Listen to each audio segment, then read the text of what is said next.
Topic पे आके रासायनिक समीकरण होता है क्या है, रासायनिक अभिक्रिया क्या होता है, समीकरण बुला रहा है, ठीक है। समीकरण हम लोग पढ़ेंगे, लेकिन अभी रासायनिक अभिक्रिया क्या होता है। सबसे पहले टॉपिक आता है, लगाएंगे रासायनिक अभिक्रिया। रासायनिक अभिक्रिया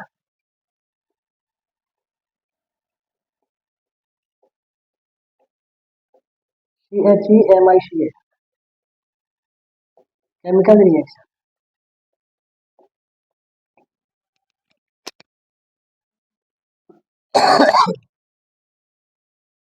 चलिए इसके बारे में अध्ययन करते हैं, थोड़ा सा देखते तो लाइट के बारे में।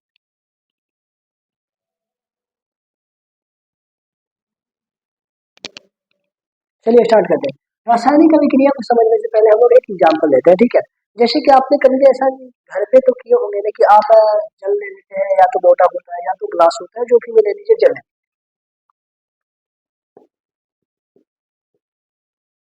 जल लेने के बाद आप क्या करते हैं, इसमें नमक या चीनी मिला दीजिए, नमक या चीनी दोनों में से कोई पदार्थ आप मिला सकते हैं, या तो कोई भी ऐसा पदार्थ होता है जो आप दो पदार्थों को मिक्स करते हैं। तो कभी आपके दिमाग में ऐसा आया क्या, या कि यह भी एक प्रकार का पदार्थ था, पानी था क्या? नमक भी एक प्रकार का पदार्थ है, जो कि तुरंत हम पदार्थ के बारे में पढ़ के आ रहे हैं, ठीक है। ये भी पदार्थ था, ये भी पदार्थ था, दोनों को आखिर आपस में मिलाया गया, तो दोनों आपस में घुल क्यों गया? क्या रीजन था कि दोनों आपस में घुल गया?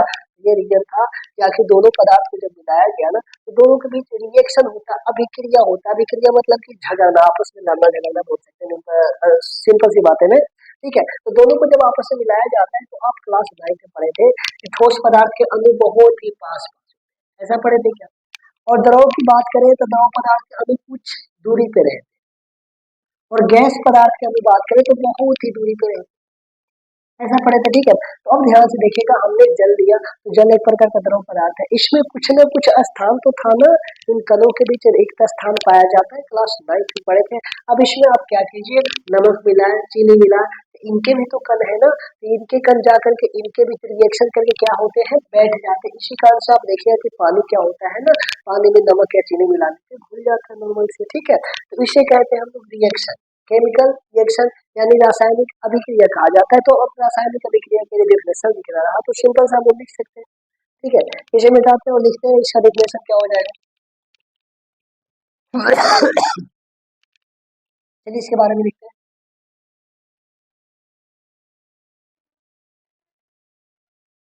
जब दो या दो से अधिक पदार्थों को,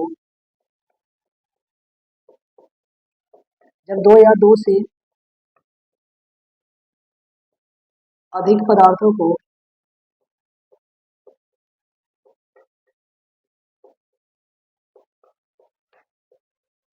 एक दूसरे के साथ मिलाया जाता है, तो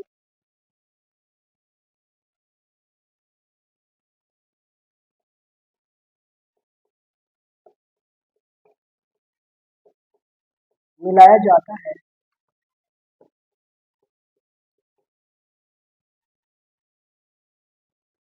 तब उनके कणों के बीच, अब कण क्या होता है, तो कण जो पदार्थ होता है, पदार्थ बहुत ही छोटे छोटे कणों से मिलकर बना होता है, वही सिंपल सा कण बोला गया, ठीक है। तो उनके कणों के बीच होने वाली अभिक्रिया को ही, अभिक्रिया को ही रासायनिक अभिक्रिया कहते हैं। रासायनिक अभिक्रिया कहते हैं,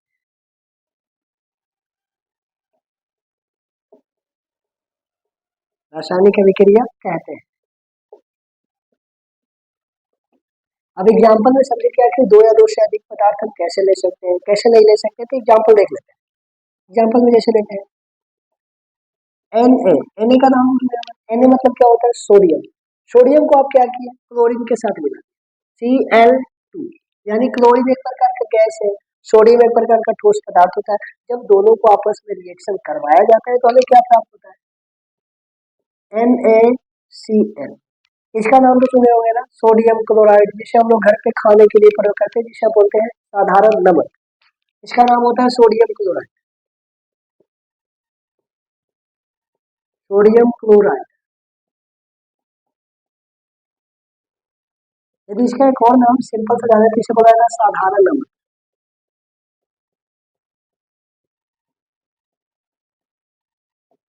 अब ये सबका नाम नहीं लिख पा रहे बिकॉज ये सबका तो नाम बहुत ही पहले पढ़ चुके हैं। मतलब होता है सोडियम, सीएल मतलब क्लोरीन होता है, ठीक है। अब ध्यान से देखिएगा, यहाँ पे एक बैलेंसिंग नहीं है। बैलेंसिंग अब आगे बैलेंसिंग करने के लिए हम लोग पढ़ेंगे कि आखिर इधर क्लोरीन 2 है तो इधर भी क्लोरीन कितना होना चाहिए, 2 होना चाहिए। अब देखे होंगे ऐसा कि द्रव्यमान संरक्षण का नियम पढ़े थे कि इधर बराबर है तो इधर भी बराबर होना चाहिए। ये मैथ्स में भी आता है, LHS बराबर RHS। समझ में आई बात है? तो अब यहाँ तक हमें बराबर करना पड़ेगा। तो बराबर करने के लिए अच्छी तरह से डीप में हम लोग पढ़ेंगे, लेकिन अभी हम बराबर कर दें। देखिए ध्यान से, सोडियम एक है, सोडियम एक है, कोई प्रॉब्लम नहीं। क्लोरीन 2 है, क्लोरीन 2 है। क्लोरीन यहाँ पे एक है, लेकिन हमें करना कितना पड़ेगा, 2 करना पड़ेगा। ध्यान दीजिएगा, कभी भी आपको बराबर करना होता है तो बराबर करने के लिए पीछे नहीं ऐड करते, हमेशा आगे लगते। यदि पीछे ऐड किया जाता तो हम सिंपल सा 2 लगा नहीं देते, 2 हो जाता, कंप्लीट हो जाता। लेकिन हाँ, बात यहाँ तक नहीं बनता। आपको कभी भी ऐड करना होता है तो आगे ऐड करते, कभी भी पीछे ऐड नहीं करते। बातें हमेशा याद रखिएगा, ठीक है। क्लोरीन 2 यहाँ है, यदि हमें क्लोरीन 2 बनाना होगा तो क्या लगाएंगे आगे? आगे 2 लगा सकते हैं क्या? 2 लगा दिया, ठीक है। अब ध्यान से देखिएगा, क्लोरीन 2 ठीक तो हो गया, लेकिन हमारा सोडियम कितना हो गया? सोडियम भी तो 2 हो गया ना, क्योंकि ये 2 तो दोनों से मल्टीप्लाई करेगा। तो सोडियम यहाँ पे 2 हो गया, तो इधर भी कितना सोडियम होना चाहिए? 2 होना चाहिए। इधर 2 लाने के लिए क्या करेंगे? लगा दी 2, सिंपल सी बात है। इसी तरह एक एग्जाम्पल और देख लेते हैं। H2 एक प्रकार का गैस होता है क्या? इसी प्रकार से O2, H2 प्लस में O2 दोनों मिलकर क्या बनाता है पता होगा? H2O, जिसे हम लोग क्या कहते हैं? जल, हाइड्रोजन ऑक्साइड। अब ध्यान से देखिएगा, यह भी एक प्रकार का गैस, यह भी एक प्रकार का गैस होता है। दोनों आपस में रिएक्शन करके क्या बनाता है? जल। जल एक प्रकार का द्रव होता है। तो ध्यान से हमें समझना था अभिक्रिया क्या था। रासायनिक अभिक्रिया मतलब पदार्थ के कणों के बीच में रिएक्शन, आपस में लड़ना भिड़ना झगड़ना जो भी कहेंगे, ठीक है। तो दोनों आपस में क्या किया? रिएक्शन किया। रिएक्शन के फलस्वरूप क्या किया ना? जल का निर्माण किया। अब आगे चले तो बैलेंसिंग नहीं है, यहाँ पे बैलेंसिंग करें तो क्या हो जाएगा? हाइड्रोजन यहाँ पे 2 है, हाइड्रोजन 2 है, कोई दिक्कत नहीं। ऑक्सीजन 2 है, ऑक्सीजन यहाँ पे 1 है। तो 2 लाने के लिए क्या करेंगे? तो आगे लगा देंगे आप, 2 लगा दिए ना, तो 2 यहाँ पे ऑक्सीजन हो चुका है, कोई बात नहीं। अभी समझ में नहीं भी आए तो नो प्रॉब्लम, बस अभी उतार दीजिए, ठीक है। आगे चलकर हमें इसके बारे में डीप से पढ़ना है कि रासायनिक अभिक्रिया को संतुलित कैसे करते हैं, संतुलित कैसे नहीं करते। अग्निशन को संतुलित यदि करना है तो आखिर कौन सा नियम लगाएंगे, कैसे किया जाए, इस सबके बारे में डीप में पढ़ेंगे। लेकिन अभी थोड़ा सा देख लीजिए, यहाँ पे देखिए 2 ठी ऑक्सीजन हो गया, कोई दिक्कत नहीं, लेकिन 2 दूना का 4, इससे मल्टीप्लाई होता है ना। जैसे देखिए आपको ब्रैकेट में ऐसा 5 दिया रहेगा, यहाँ पे 4 दे दिया रहेगा, 2 दिया हुआ है, ठीक है। तो 2 तो यहाँ पे 4 यहाँ पे, तो दोनों से मल्टीप्लाई होता था मैथ में, ठीक है। इसी प्रकार से सेम यहाँ पे चलता है। 2 दूना का 4 हाइड्रोजन हो गया, तो हाइड्रोजन यहाँ भी कितना होना चाहिए? 4 होना चाहिए। तो हम आगे कितना लगा देंगे? 2 दूना का 4 हाइड्रोजन, 4 हाइड्रोजन, 2 ऑक्सीजन, 2 ऑक्सीजन, कोई प्रॉब्लम। ये होता है रासायनिक अभिक्रिया। अब ध्यान से एक बात देखिएगा, देखिएगा यहाँ पे रासायनिक अभिक्रिया तो पढ़ लिया। रासायनिक अभिक्रिया क्या होती है? रासायनिक अभिक्रिया में अब कुछ पदार्थों को हमने लिया, पदार्थ के कण क्या किए? आपस में रिएक्शन किया, आपस में अभिक्रिया किए। अभिक्रिया करने के बाद नए पदार्थ का निर्माण किया, ठीक है। ऐसे भी कर सकते हैं, लेकिन हाँ यहाँ पे दिखाया गया जब 2 या 2 से अधिक पदार्थ आपस में एक दूसरे के साथ मिलाया जाता है तब उनके कणों के बीच होने वाली अभिक्रिया को रासायनिक अभिक्रिया कहते हैं, ठीक है। या तो ऐसे भी लिख सकते थे, कोई भी ऐसी जब 2 या 2 से अधिक पदार्थों को आपस में मिलाया जाता है तो रिएक्शन के बाद नया पदार्थ का निर्माण, तो उसे हम लोग कहते हैं रासायनिक अभिक्रिया। तो लिखने का फंडामेंटल होना चाहिए, आप अपना दिमाग का प्रयोग करके लिख सकते हैं। ऐसा हम बिल्कुल नहीं कहें कि आप हमारा वाला लिख ले सकते, नो बिल्कुल भी नहीं। आप अपना से दिमाग का दिमाग लगा करके लिख सकते हैं, ठीक है। तो आगे चले, रासायनिक अभिक्रिया में ये जो पदार्थ लिए हैं इन्हें तो कुछ कहा जा रहा होगा ना, ये जो पदार्थ का निर्माण हुआ इन्हें भी तो कुछ कहा जा रहा होगा ना। या आखिर हमने जो पदार्थ को लिया इन्हें भी तो कुछ नाम दिया जा रहा होगा, और जो निर्माण हुआ उन्हें भी तो कुछ नाम दिया जा रहा होगा। तो अब इसके बारे में थोड़ा चर्चा करेंगे कि ये होता क्या है, ठीक है। इसे पढ़ने से पहले थोड़ा सा बता देते हैं, जो अभिक्रिया में भाग लेता है, भाग लेना मतलब ये शामिल हो, ठीक है। ये दोनों पदार्थ को हमने क्या लिया? शामिल किया, दोनों को आपस में मिलाया, तब जाकर के NaCl की प्राप्ति हुई, ठीक है। तो ये जो भाग लिया ना, जो पदार्थ भाग लेते हैं इसे कहते हैं रिएक्टेंट, यानी अभिकारक। अभिकारक जिसे इंग्लिश में कहते हैं रिएक्टेंट, ठीक है।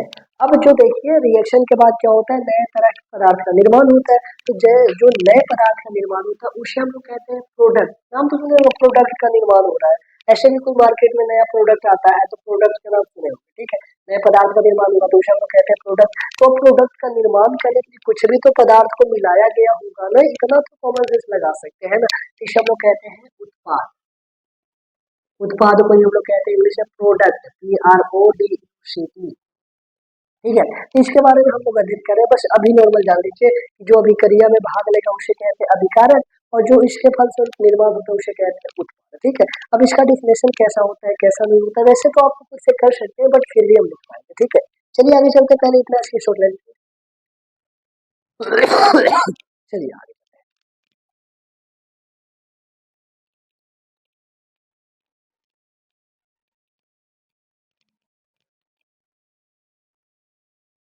चल देखिए, अब आगे चलते हैं। पहला इसी में डालते हैं कि अभिकारक क्या होता है।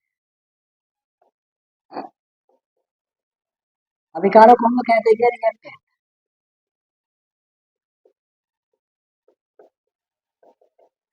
रिएक्टेंट क्या होते हैं, तो सिंपल से इसका डिफिनेशन कैसे लिख सकते हैं, अभिक्रिया में भाग लेने वाले, या तो रासायनिक अभिक्रिया बोल सकते हैं कि रासायनिक अभिक्रिया में भाग लेने वाले पदार्थ को ही हम लोग क्या कहते हैं, रिएक्टेंट कहते हैं या तो अभिकारक कहते हैं, ऐसा कह सकते हैं। सिंपल सा वही डिफिनेशन यहाँ पे लिखिए,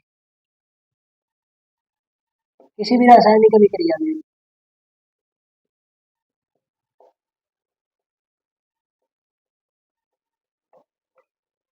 रासायनिक अभिक्रिया में,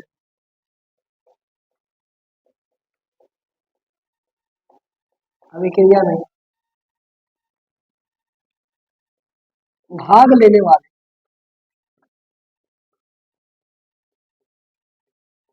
पदार्थों को ही, पदार्थों को ही अभिकारक कहा जाता है, अभिकारक कहा जाता है।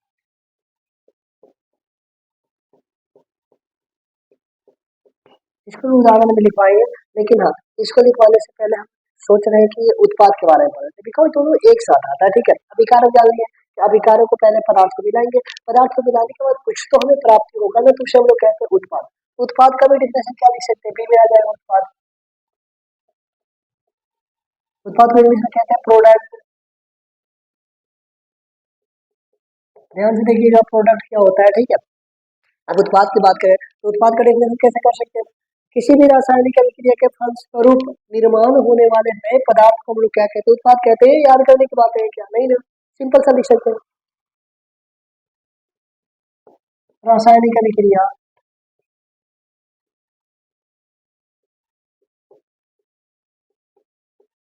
अभिक्रिया के फलस्वरूप निर्माण होने वाले,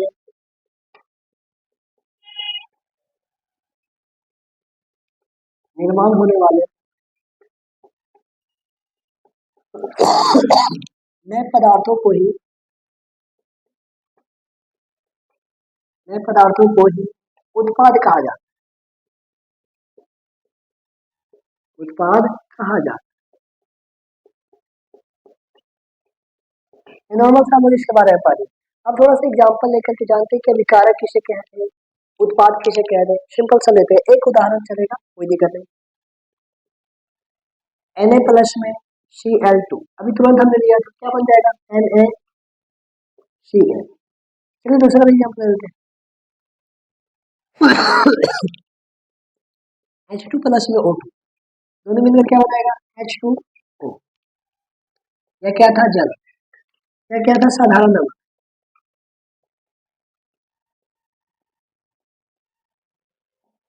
ध्यान से देखिएगा, अब ध्यान से देखिएगा, एक बातें गौर करने वाली है। यहाँ हमने जो अभिकारक में लिया जिसे हम लोग भाग लिया, मतलब कि प्रयोग में लिया, ठीक है। इस पदार्थ को अभिकारक तो कह दिए और जो बना उसे उत्पाद भी कह दिए, लेकिन हाँ ध्यान से देखिएगा ना, यहाँ हमने क्या लिया था, हाइड्रोजन एक प्रकार का गैस, ऑक्सीजन भी एक प्रकार का गैस था, लेकिन हमें प्राप्त क्या हुआ, जल। जल एक प्रकार का द्रव है, लेकिन यहाँ पे अवस्था में परिवर्तन कुछ दिख रहा है क्या, यहाँ एक प्रकार का गैस, यहाँ पे एक प्रकार का द्रव है क्या। तो इसके बारे में थोड़ा सा आगे चर्चा करेंगे हम लोग, इस कारण बताना थोड़ा जरूरी हो गया। यहाँ देखिए अवस्था में परिवर्तन हो रहा, अवस्था मतलब कि जो अवस्था में पहले पदार्थ था ना उस अवस्था में अब सर्वाइव नहीं कर रहा है, ठीक है। पहले गैस अवस्था में था, लेकिन अब कौन सी अवस्था में रह रहा है, जल यानी द्रव अवस्था में रह रहा है, ठीक है। इसी प्रकार से Na मतलब सोडियम, सोडियम एक प्रकार का ठोस अवस्था में होता है, क्लोरीन एक प्रकार का गैस अवस्था में होता है, ठीक है। दोनों आपस में रिएक्शन मतलब बनाता है साधारण नमक, साधारण नमक आपको देखे होंगे कौन सी अवस्था में रहता है, ठोस अवस्था में रहता है। तो यहाँ पे भी क्या हो रहा है, अवस्था में परिवर्तन हो रहा है। अभी जानते हैं ये जो अभिक्रिया में भाग लिया इसे कहते हैं अभिकारक, अभिकारक इसे इंग्लिश में कहते हैं रिएक्टेंट। हाँ, और ये जो हमें प्राप्त होता है नए पदार्थ, इस नए पदार्थ को नाम देते हैं उत्पाद,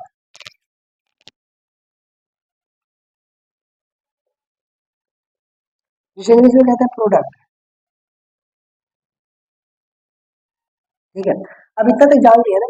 अब ध्यान से देखिएगा, अब अगला टॉपिक जो स्टार्ट हो रहा है उसके बारे में थोड़ा सा अध्ययन करें। तो अगला टॉपिक कौन सा स्टार्ट होगा उसके बारे में जान रहे थे। अगला टॉपिक आता है रासायनिक अभिक्रिया के विशेषताएं। विशेषता मतलब कि आखिर विशेषता क्या क्या, जैसे देखिए अभी विशेषता के बारे में बताया गया ना, ये भी एक प्रकार का विशेषता हुआ क्या कि हमने लिया था तो गैस के रूप में पदार्थ को, लेकिन मिला क्या, हमें द्रव मिल गया। इसी प्रकार से ऐसा होता है कि कभी कभी आप ठंडा पदार्थ को लेते हैं और आपको ऐसा कि जब मिल जाता है प्रोडक्ट के रूप में गर्म पदार्थ मिल जाता है, तो एक प्रकार का टेम्परेचर यानी कि तापमान परिवर्तन हो गया। ये सब विशेषताएं होती है। कभी कभी ऐसा भी होता है कि आप जो अभिकारक लिए ना, अभिकारक का रंग दूसरा था, मतलब रंग किसी भी कलर का हो, लेकिन हाँ जो उसके फलस्वरूप मिलाने पर नया पदार्थ बनाना, इस नए पदार्थ का रंग हो सकता है अलग हो जाएगा। माना जाए कि इधर पीला हमने लिया था, लेकिन इधर बनने के बाद हरा हो जाएगा, ठीक है। तो यह भी एक प्रकार का इसका क्या हो जाएगा, विशिष्ट हो जाएगा कि रंग में परिवर्तन हुआ, ठीक है। इसी आधार पर हम लोग पढ़ेंगे रासायनिक अभिक्रिया की विशेषताएं, ठीक है। तो पहले इतना आप स्क्रीनशॉट कीजिए, इसके बाद अगले टॉपिक में हम लोग चलते हैं, ठीक। चलिए इतना ही रेस करते हैं।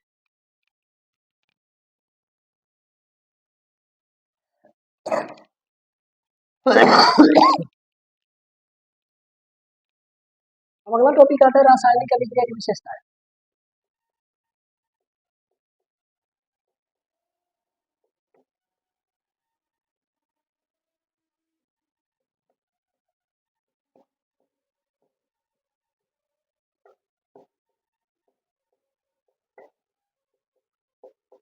विशेषताएं इसे इंग्लिश में बात करते हैं, इंग्लिश में बताया था कैरेक्टर स्केच ऑफ रासायनिक यानी केमिकल रिएक्शन, देख लीजिए।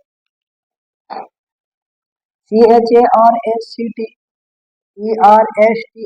Character sketch of chemical reaction,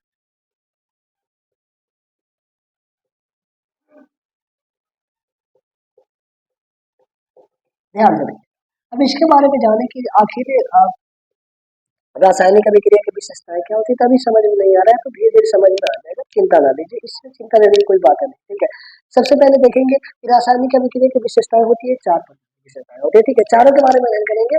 मतलब कि हमें ये पता चलता है कि रासायनिक अभिक्रिया तो पदार्थों को लेकर करवाती है, लेकिन हाँ जो हमें पदार्थ मिला ना, पदार्थ को मिलने के बाद ऐसा देखा है कि उसमें रंग में परिवर्तन आ गया। तो कभी ऐसा देखा है कि हमने लिया था ठोस, लेकिन मिल गया क्या, द्रव मिल गया। कभी ऐसा देखा जाएगा कि हाँ कभी ऐसा होगा कि इधर हमने ऊष्मा तो था नहीं, लेकिन हाँ ऐसा होगा कि इधर ऊष्मा हमें प्राप्त हो जाता है। तो ऐसे ऐसे क्या होते हैं रासायनिक अभिक्रिया की विशेषताएं होती है।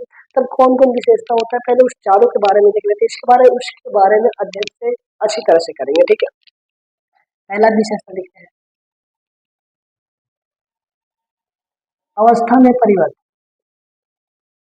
अवस्था में परिवर्तन, जिसे हम लोग इंग्लिश में कहते हैं चेंज इन स्टेट। दूसरा आता है, दूसरा वैसा बात है कि दूसरा वो लिखेंगे जो भी होगा, ठीक है। चार लिख रहे हैं, चारों में से पहला दूसरा कुछ भी लिख सकते हो, ठीक है। दूसरा लिख लीजिए रंग में परिवर्तन, रंग में परिवर्तन, चेंज इन कलर,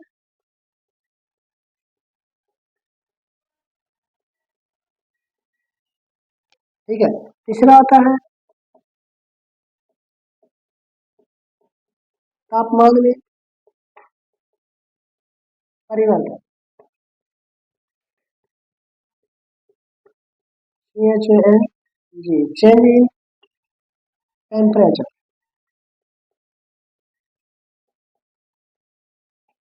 और चौथा आता है गैस की उत्पत्ति,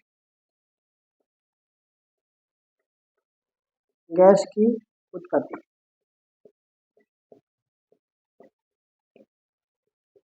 इवोल्यूशन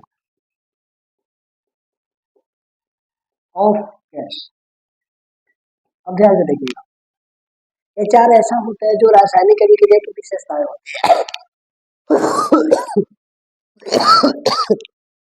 विशेषता के रूप में क्या समझना है, तो विशेषता के रूप में ये समझना है, सबसे पहला विशेषता क्या है, ऐसा चार तो लिखे हैं, चारों में से आप पहले किसी को भी लिख सकते हैं, इसमें कोई किसी का प्रॉब्लम नहीं, ठीक है। अवस्था में परिवर्तन क्या होता है, ऐसे थे सबको चारों को अगले नेक्स्ट लेक्चर में पढ़ेंगे, लेक्चर नंबर 3 में, ठीक है। लेकिन हाँ, अभी थोड़ा सा इसके बारे में जानना चाहिए कि आखिर अवस्था में परिवर्तन क्या होता है। अवस्था में परिवर्तन वैसा परिवर्तन होता है जैसे हमने क्या किया, रासायनिक अभिक्रिया में अभिकारक किया, अभिकारक तो याद आ रहा है, जो अभिक्रिया में भाग लेता, अभिकारक मान लिया जाए हमने गैस को लिया या तो द्रव को लिया, ठीक, जो भी ले सकते हैं, मान लिया जाए गैस पदार्थ को लिया, लेकिन हमें जो प्राप्त हुआ ना, प्राप्त होने के बाद उसका द्रव पदार्थ, मतलब कि अवस्था बदल गई, एकदम सा बदल गया। यहाँ पे हमने लिया था गैस, लेकिन मिला हमें क्या, द्रव मिला, उसे कहते हैं अवस्था परिवर्तन। ऐसा भी तो हो सकता है ना कि हमने ठोस लिया था, ठोस के बाद रिएक्शन करवाया, रिएक्शन करने के बाद क्या हो गया, गैस प्राप्ति हो गई, तो उसे हम लोग क्या कहते हैं, वो भी अवस्था में परिवर्तन हो गया। तो अवस्था में परिवर्तन तो समझना ही बात है, इसके बारे में डिफिनेशन कैसा लिखा जाता है, एग्जाम्पल क्या क्या हो सकता है, मुख्य रूप से एग्जाम्पल इसका समझना है, ठीक है, तो उसके बारे में अध्ययन करेंगे। दूसरा आता है रंग में परिवर्तन। रंग में परिवर्तन क्या होता है, सपोज मान लिया जाए हमने जो अभिकारक लिया ना, अभिकारक का रंग था, कुछ भी कलर ले लेते हैं, किसी भी कलर का, जैसे पीला या तो हरा, जो भी ले लेते हैं, ठीक है। मान लिया जाए मैंने लिया कोई पदार्थ को अभिक्रिया करवाने के लिए, उस अभिक्रिया होने वाले पदार्थ का रंग था हरा, ठीक है। लेकिन अभिक्रिया करने के बाद देखा गया ऐसा कि जो हमें प्राप्त हुआ पदार्थ ना, पदार्थ प्राप्त होने वाले जो पदार्थ है उसका रंग पीला हो, ठीक है। तो ये भी एक प्रकार का क्या हो गया, यहाँ पे रंग कुछ और था, यहाँ पे कुछ और हो गया, इसे भी हम लोग कहते हैं रंग में परिवर्तन। अब तीसरा क्या होता है, तापमान में परिवर्तन। तापमान में परिवर्तन क्या होता है, सपोज मान लिया जाए हमने ऐसा यहाँ पे परिवर्तन पदार्थ लिया, जिसका हमने तापमान देखा कि तापमान यहाँ पे कुछ कम है, लेकिन हाँ ऐसा होता है कि आप रिएक्शन कर रहे हैं, रिएक्शन करने के बाद तापमान हो सकता है या तो ज्यादा बढ़ जाए या तो कुछ कम हो जाए, ऐसा भी तो हो सकता है। जितना तापमान था मेरे पास, जो पदार्थ लिए रिएक्शन वाले, रिएक्शन करने के लिए, उस पदार्थ का जितना तापमान था, हो सकता है कि जो पदार्थ निर्माण हो उसका तापमान उतना ना रहे, ठीक है, बदल जाए, तो उसे हम लोग क्या कहते हैं, तापमान में परिवर्तन कहते हैं। अब चौथा आता है गैस की उत्पत्ति। गैस की उत्पत्ति क्या होती है, तो ऐसा होता है कि आप जब किसी पदार्थ को लेते हैं, कई ऐसे रिएक्शन होते हैं, कई ऐसी अभिक्रिया होती है जिसमें आप अभिकारक को तो लेते हैं, पदार्थ को लेते हैं, तो पदार्थ को लेने के बाद हमें उत्पाद की भी प्राप्ति होती है, लेकिन बात ये होता है कि उत्पाद के साथ साथ गैस का भी निर्माण होता है, ठीक है, तो उसे हम लोग कहते हैं गैस का उत्पत्ति होना, गैस का निर्माण होना। तो चारों के बारे में हम लोग नेक्स्ट लेक्चर में देखेंगे, लेक्चर नंबर 3 में, बिकॉज आज लेक्चर नंबर 2 क्या हो जाएगा, थोड़ा सा लंबा हो जाएगा, इसी कारण हम नहीं सोच रहे कि चारों को यदि एक दो यदि इस लेक्चर में पढ़ा भी दिए, तो हाँ ऐसा होगा कि एक दो लेक्चर उसमें और बच जाएगा, तो अच्छा नहीं होगा कि 4 में से 2 इसमें 2 उसमें, ठीक है। तो ऐसा देखेंगे कि नेक्स्ट लेक्चर में चारों को चारों खत्म कर देंगे, तो ठीक है। आज के लिए इतना ही, सेकेंड लेक्चर में इतना ही, बाकी मिलते हैं नेक्स्ट लेक्चर में, नेक्स्ट लेक्चर में लेक्चर नंबर 3। हाँ, और जो फर्स्ट लेक्चर नहीं देखे कृपया जा करके फर्स्ट लेक्चर देख लीजिएगा, ताकि आपको अच्छी तरह से अच्छी तरह समझ में आ सके, ठीक है। तो आज के लिए इतना ही, जय हिंद, फिर मिलते हैं नेक्स्ट लेक्चर, थैंक यू।